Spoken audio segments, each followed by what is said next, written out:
The government told you this man was spreading lies. He was telling the truth, and it killed him. On December 30, 2019, a 33-year-old ophthalmologist named Wenliang sat at his desk in Wuhan Central Hospital and typed a message to a group of fellow doctors. He had noticed something troubling in the hospital's patient data, a cluster of pneumonia cases with an unusual pattern, resistant to standard treatment, clustering in a way that reminded him of something the world had seen before and hoped never to see again. He told his colleagues to be careful. He told them to wear protective gear. He told them there was something in the air of Wuhan that they did not yet fully understand. He was not raising a public alarm. He was talking to doctors in a private group in the language of medicine. He was doing exactly what a responsible physician is supposed to do when he sees something that frightens him. Within days, the police came to his home. He was made to sign a document.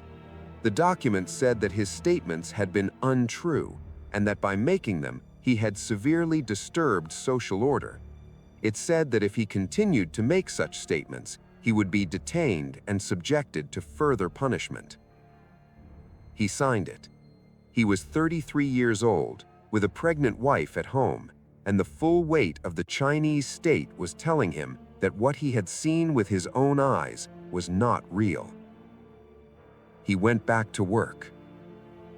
This is the detail that defines him, not the warning he gave, which was the act of a responsible doctor, and not the signing of the confession, which was the act of a frightened man under extreme pressure.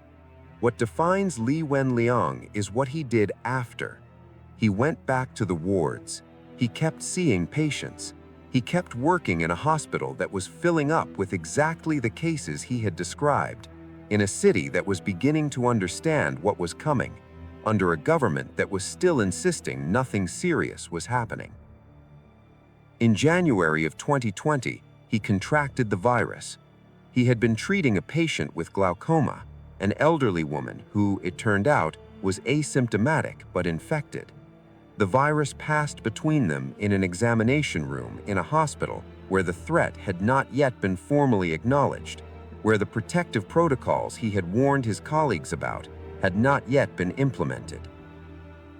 He posted about it from his hospital bed. He told the world what had happened to him. He described his symptoms. He described the sequence of events, the warning, the police summons, the confession, the return to work, the infection.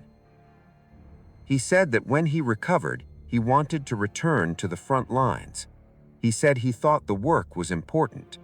He said, in the careful language of a man who had already been punished once for speaking clearly, that he believed doctors should not be afraid to speak the truth. On February 7, 2020, Wenliang died. He was 33 years old. His wife was pregnant for their second child. The virus he had warned about in December of 2019 would go on to kill millions of people across every country on Earth. China's internet, which is one of the most heavily censored information environments in the world, briefly became something else on the night he died. People who had been careful and quiet found themselves unable to be careful and quiet. The posts multiplied faster than the censors could remove them. People wrote his name. People wrote the words he had been forced to recant. People asked the question that his story made unavoidable. What would have happened if they had listened? That question has no clean answer. Epidemics are not stopped by a single warning, and the machinery that produced the pandemic was larger and more complex than one silenced doctor. But the question matters not because it has a satisfying answer, but because it describes the cost of silence, the specific, measurable, catastrophic cost of a system that punishes the people who say true things about dangerous situations. Wenliang said a true thing.